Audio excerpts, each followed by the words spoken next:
Salve, salve família, aqui quem fala é o Lutz do canal Cortes Podcast e no meu primeiro mês monetizado eu já fiz $3.000 só seguindo o que esse cara fala no curso dele. Então se você quer ganhar dinheiro com internet e YouTube sem nem precisar aparecer, confere o primeiro link na descrição. Tu sempre trabalhou na perícia, na polícia? Na minha vida profissional como um todo? É, quando tu entrou na polícia, já entrei na direto perícia. nessa equipe no Vale do Paraíba e já direto nessa que a gente chama de clínica geral. Isso aqui que eu falo que tem uma grande diferença, né? Eu sempre gostei muito de homicídio. É meio estranho falar isso, mas o quebra-cabeça do homicídio é muito bacana, né? Mas perícias de interior têm suas peculiaridades, né? Tipo quais? Tipo, furto de gado, 4 vacas dentro de um Uno. Quando te acionam, cara, você não tem noção como eu fui zoado por causa disso. Tem um amigo do meu sogro e fala, ó, o cara dos gado aí. Como é que foi esse caso aí? O cara foi, abigeato, né, que fala o roubo de gado. Ele parou o ninho dele sem banco atrás do lado de uma cerca, cortou, meteu 4 novilhas no carro e era um Tetris de vaca no carro. Você fala, o cara encaixou, como que o cara 4 fez vacas, isso, cara? E tava levando. Então, assim, é muito ampla, né, a área de atuação da perícia, é todo local de crime que seja necessário levantamento de vestígios, né? Mas tu trabalhou nesse caso das vacas? Sim, como é que se resolveu isso aí? Não, ali era uma... Às vezes o trabalho pericial é a simples constatação, né? Você ir lá e falar... quando você vai fazer um furto, o elemento de arrombamento, né, do aquele furto já entra no Código Penal como uma qualificadora do crime. Então, se o cara estourou a porta da sua casa para entrar, você registra aquilo, o arrombamento, e aquilo já vai aumentar a pena e não vai ser passível de fiança ali pro indivíduo. Só que num furto você vai buscar tentar individualizar e identificar o autor. Então você vai buscar a impressão digital, você vai buscar, às vezes o cara no que ele quebra a janela, ele deixa uma gota de sangue. Nesse caso das vacas, tu foi ver a cerca? No caso esse da vaca, o cara foi preso em flagrante porque ele estava com 4 animais que não eram deles, que tinham uma identificação. Só que a gente tem que fazer o registro, porque uma das importâncias do laudo pericial é tornar aquele evento permanente. Porque amanhã essa vaca não vai existir, o Uno não vai existir, a casa não vai existir. Então, quando esse processo estiver sendo avaliado, você tem aquela imagem congelada do fato, né? Então, hoje, se você pegar qualquer caso aí de crime e for olhar os autos, o laudo vai mostrar como era aquela situação naquele dia, na data dos fatos, né? Você tem que congelar o tempo. Congelar o tempo e com as informações que você conseguiu levantar ali no local. Mas, por exemplo, eu já tive... Um dia você está atendendo o caso... No interior, a dinâmica é muito interessante, né? Porque você vira pau para toda a obra ali. Você tem que aprender a fazer desde uma análise de máquina de caça-níquel até atender um homicídio. Caramba. Eu tive um caso bem peculiar, né? Que o cão poderia ter sido muito útil também. Era um indivíduo amarrado, pés e mãos, bem vestido e com diversos disparos de arma de fogo no crânio. Incomum ali para a região que, olha, homicídio, se eu for falar 95% do que eu já atendi, tem a ver com tráfico de drogas. Normalmente, infelizmente, um adolescente com tatuagens que fazem menção à criminalidade, normalmente com trocado de dinheiro no bolso, às vezes ainda com a droga no bolso, ou é um dependente, ou é uma briga de ponto de venda. Normalmente está associado a isso. Então, quando você já pega alguma coisa diferente, que nem uma criança, que nem esse... Eu olhei e falei, pô, o que esse cara aí, super bem vestido, aqui no meio do nada, né? Numa ponte entre 2 cidades. Ele estava amarrado numa ponte? Tava no chão com as mãos amarradas atrás e os pés amarrados. Em cima da ponte. E aí, revirando ali os bolsos do indivíduo, a gente achou um token de banco, e aí ele tem um código de barras atrás. Aí eu falei, ó, investigação, isso aqui é legal, vou registrar, vou lacrar, passar para vocês, mas vale a pena vocês fazerem o mais rápido possível o levantamento na agência para tentar saber se é dele e se é ele. Porque uma das coisas que, a primeira coisa a tentar fazer é qualificar a vítima, né? Saber quem que é aquela pessoa. Ele não tinha nenhuma carteira, nenhum documento. Só um token de banco, que loucura. E no outro bolso tinha uma coisa bem peculiar. Alguns carros sedã de luxo, eles têm uma alavanquinha, né? Uma trava no porta-malas, que é uma trava antipânico. Normalmente ela é fluorescente, que nem um interruptor, e com um desenho assim do porta-malas aberto e a pessoinha pulando. Se alguém te jogar no porta-malas intencionalmente, ou se você foi entrar no porta-malas do seu carro e bater a porta e não tem como sair, você puxa essa travinha, abre o porta-malas. Tinha uma travinha daquela no bolso do cara. Aí eu falei, olha, não quero dar aquele pitaco mandrake aqui não, mas esse cara pode ter sido trazido num porta-malas, né? Aí os investigadores olharam pra minha cara e falaram, que já tá inventando, né? Eu falei, não, ó, isso aqui... Aí fotografei, mostrei pra eles. Falei, vamos tentar descobrir o modelo de carro, né? Aí eu fiquei tentando procurar na internet. Só que, nesse paralelo, a investigação foi muito rápida, porque com o Tolkien eles chegaram à vítima. Com a vítima chegaram a família e o histórico do cara, onde ele morava, onde ele trabalhava. Do trabalho, chegaram na informação que ele tinha um carro da firma, que era um Cruze Sedan, né? Que é e esse eu pedi para, aí fui numa concessionária para ver, era compatível. E nisso a firma tinha os carros da firma tinham um rastreador. Então foi a coisa mais linda, né? Pegaram o histórico de deslocamento do veículo e viram que aquele veículo ficou parado numa residência a noite toda.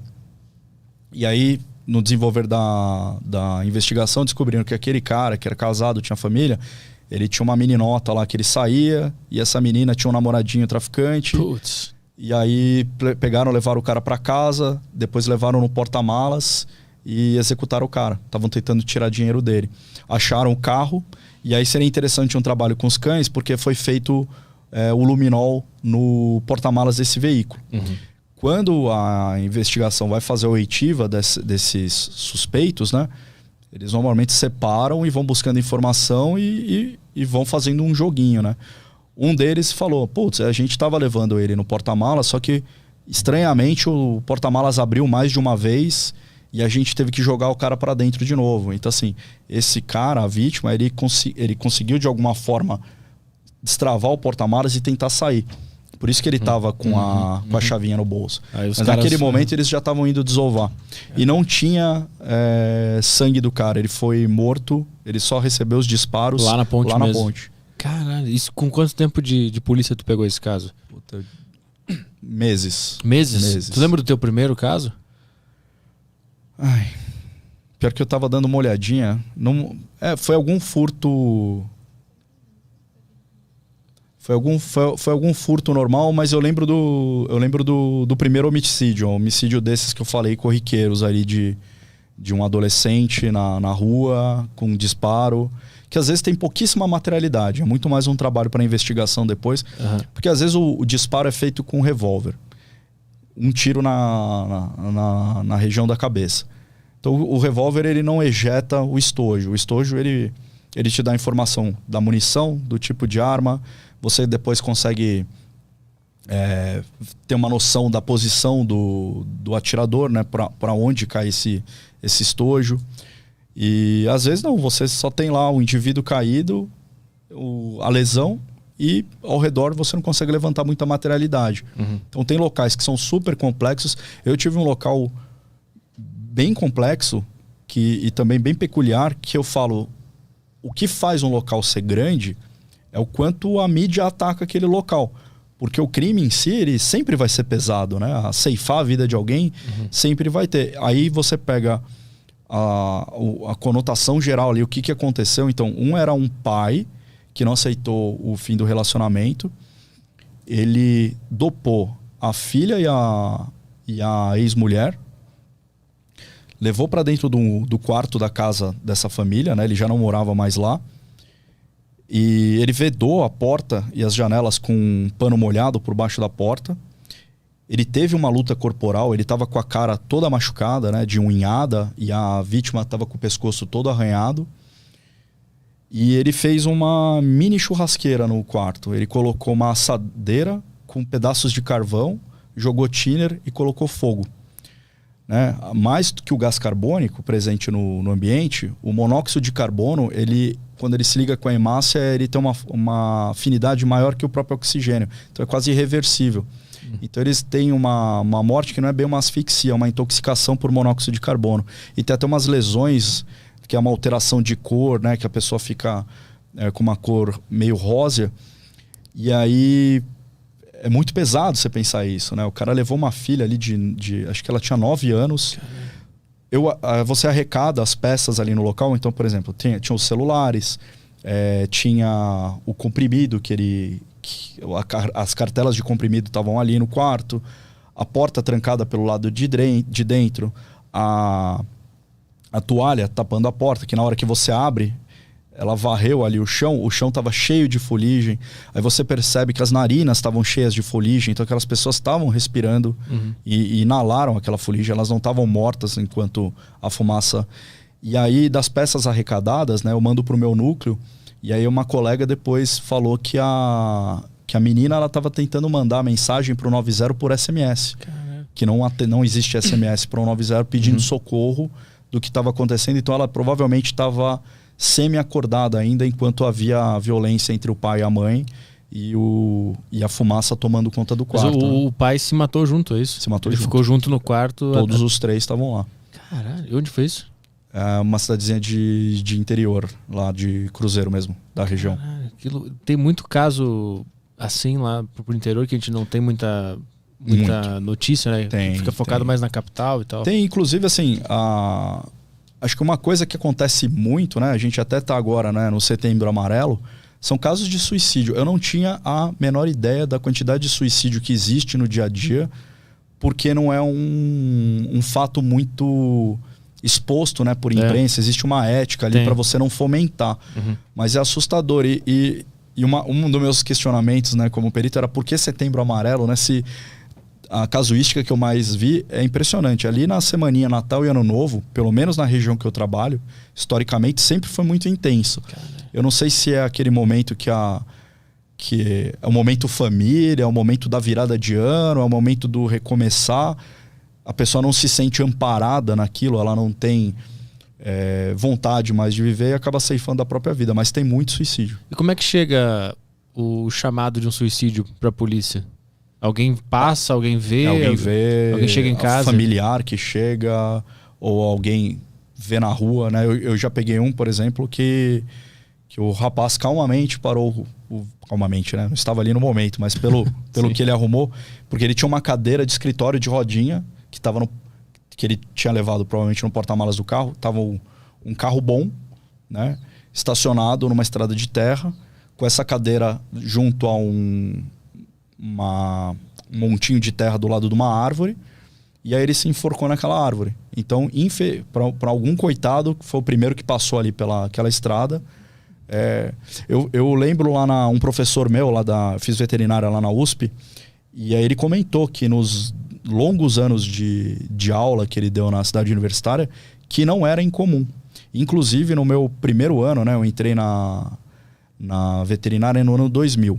A USP ela tem uma peculiaridade legal, né, por ser universidade, que você vai ter aula na veterinária a partir do segundo... Você tem algumas aulas no primeiro ano, mas, em geral, as matérias gerais da área biológica, você tem em diversos institutos. Então, tá a turminha da veterinária ali tendo aula, tem o pessoal da enfermagem, educação física, medicina. E aí eu lembro que eu entrei com a USP em greve. E aí a gente estava tendo aula num dos poucos institutos que não estava parado na greve, que era o Instituto de Biologia. E a professora dividiu a turma por grupos, e esses grupos, um apresentava o seminário e os outros grupos faziam a prova referente ao seminário que aquele grupo acabou de apresentar. E aí eu lembro que um grupo tinha acabado de apresentar o seminário e saiu pro estacionamento, estava ali batendo papo, esperando o pessoal terminar a prova e ir embora, né? Aí chegou um Ford Ka, estacionou, saiu um senhor de uns 50 anos de idade, super bem vestido, sentou e a gente olhou, o que esse cara tá fazendo aqui no meio de uma greve da USP? E assim, sei lá, 5 metros da gente. De repente o estampido, ele sentou, botou uma arma na boca e ceifou a vida. Caramba, e caiu do lado da gente, no estacionamento do Instituto de Biologia lá da USP. Foi uma coisa assim horrível. Meu Deus. Foi meu primeiro contato com alguma coisa do gênero, só que quase em tempo real. O meu amigo que estava do lado, ele viu a cena inteira, né? Eu estava meio de lado, eu tinha uma noção de um vulto ali, de alguém sentando, parando o carro, mas uma cena do dia a dia. Ele chegou a ver o indivíduo colocar a arma na boca e fazer o disparo.